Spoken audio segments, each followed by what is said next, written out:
Welcome to Awakening You channel. If you appreciate what we do, please support us. Thank you.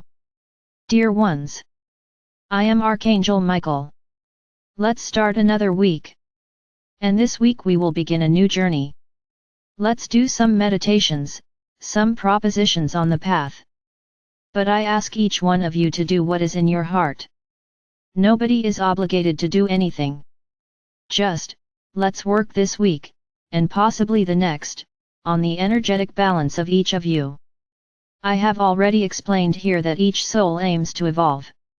Each soul aims to rise between dimensions and become light, a being of pure light. As the soul evolves, it loses its physical clothing. She now has a subtle look.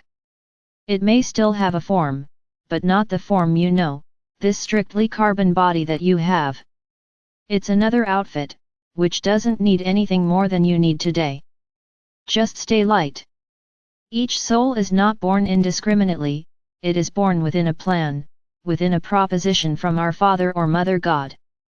No, don't understand this as Father or Mother God spends his or her day thinking about how many souls he is going to create. It's not that. All functions of the universe are divided. Each one takes care of a quadrant, each one takes care of a session, each one takes care of a galaxy, each one takes care of a planet, and so on.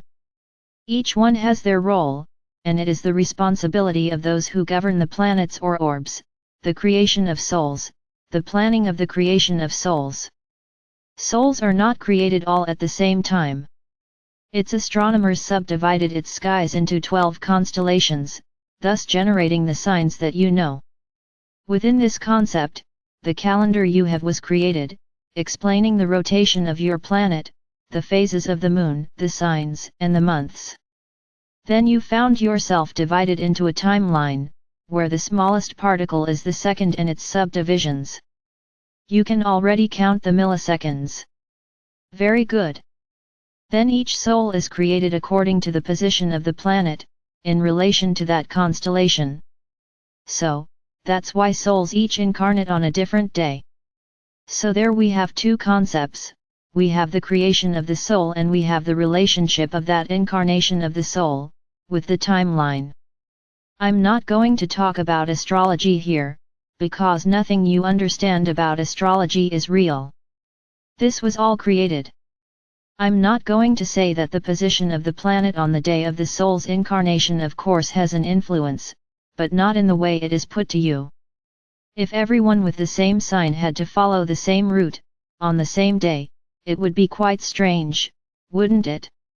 Yes, in the stars there are many answers. For those who do what you call an astral map, there are answers there. Now not the astrology that you know every day. This is absurd. This doesn't exist. But I'm not going to talk about astrology here. The focus here is the creation of the soul. I have already told you that there are 7 rays. We already talked about this. I have already commented on the rays that make up the rainbow. I have already spoken here about each master, who would be tied to those rays. But you have to understand that within the universe there are several types of rays. I have the planetary ray, I have the universe ray, I have several types of rays. So when I commented last time, many people thought I was crazy. Because it was nothing like what they had learned. Those rays that I taught you are a type of the rays of this planet. So now we're going to walk through the, so to speak, most important rays on the planet. It's like lightning on lightning. These rays are made up of 7 rays. Each one governed by a pair of Elohim, ascended masters, also in pairs, and archangels. We will not go into the details of archangels here again. You will see that I will be in the blue ray, like an archangel. It doesn't matter what name they give me. May this already be clear in your mind. I will continue to be an archangel until the end, nothing will change. You already know the truth. So ready?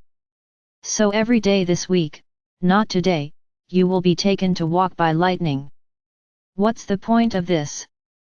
Many of you do some research, and discover yourself, on that or that other ray. What is the word lightning? Here we need to take away the geometric concept that you have. They are not concentric spokes. It's radius, because the word radius can mean a lot of things, like a ray that falls from the sky, for example, like a geometric measurement. So we call rays, the division of colors between them. So let's go. Let me try to explain it to you.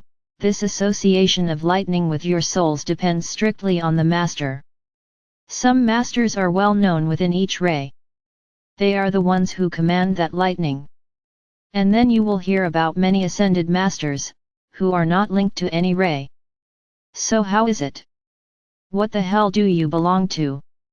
Then you notice that certain concepts, which were presented some time ago, begin to fall apart.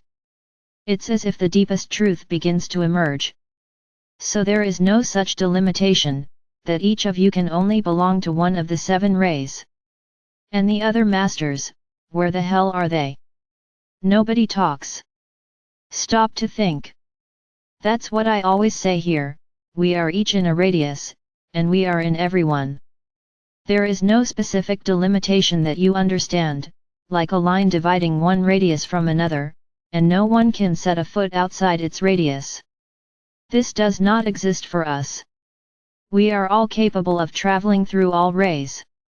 Just a few, let's say, that are more specific to that radius. But everyone can be in everyone. Then you can make your date of birth calculations if you discover yourself in one radius and your master is from another. So what are you going to do? Ah, so this is not my master. Then everything is wrong. This is how you think inside boxes. It comes out of the box and is wrong. So I remember one important thing again, the master is not linked to your incarnation, the master is linked to the soul. So you may, by coincidence, fall within your master's radius, or you may not. And is everything wrong? No, it's not. Your concepts of delimitation are wrong. You may or may not coincide with the birth date of your incarnation in this era, at this moment. So when being created, that soul is assigned a master. There is no master for each incarnation. The spiritual master is of the soul, not of the physical body. Those who care for this physical body here are your spiritual guides, not your masters. So my brothers, don't try to close with the master you have. And how is the master attributed to that soul? I've already talked superficially about this here. It depends on what that soul was created for, because there are souls with specific functions. They are those souls that contain an additional ingredient for the evolution of the universe. They are wise souls, souls who have been prepared for wisdom, to teach, to pass on knowledge since childhood. There is a concept that you can imagine yourself, the ascended masters themselves. They were all incarnated on the planet, and at that moment, in that incarnation before they ascended, were they someone's masters? They were, because they already had fractals up there, that was just one incarnation of them. And the others, and the other fractals, that were already evolving and were already up there? Exactly what will happen to most of you now who will ascend. You already have fractals in higher dimensions. So your master is not the one incarnated here. It is the one who is up there, he is your master, because he has already ascended. He is already in higher dimensions. Very good. Now, don't try to understand with this how masters are subdivided in relation to souls. Ah, master so and so takes such and such soul, master so and so takes such and such soul. No, no, no, no. It's not like this. It's not like this. Let's just put it this way, no one is more powerful than anyone else, no ascended master who has ever been incarnated is more powerful than another. Everyone has the same ability, everyone.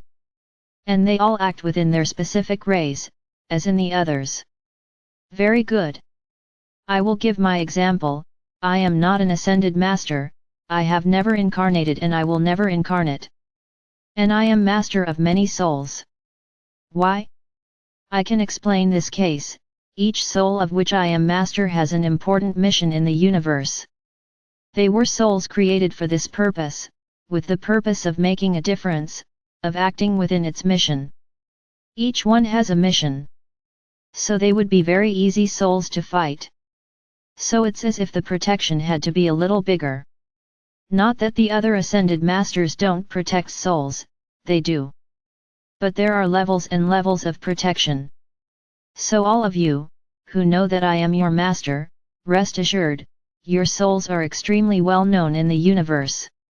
Their names are already known.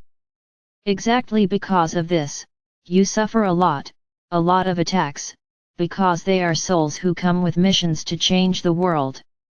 To mess with certain concepts, which become obsolete over time. So they are persecuted souls, they are souls who are extremely attacked all the time. So they need a protective device, a little bigger. And then they are assigned to me. Understand, my brothers, every soul that has an important mission to fulfill will do so if they want. Free will is always respected. If a soul that I am a master says to me, I don't want to carry out any mission, I just want to evolve. Very well, this is what you will have, you are not obligated to anything. I just say that your soul was created with this objective, and one day you will no longer be able to say no, because this is your soul's path. Here you have free will and it is respected, but in higher dimensions this ceases to exist, because you don't have that feeling of fear, not to take on the mission. Because this is pure fear and then you will do it. So we calmly accept your no, and respect it.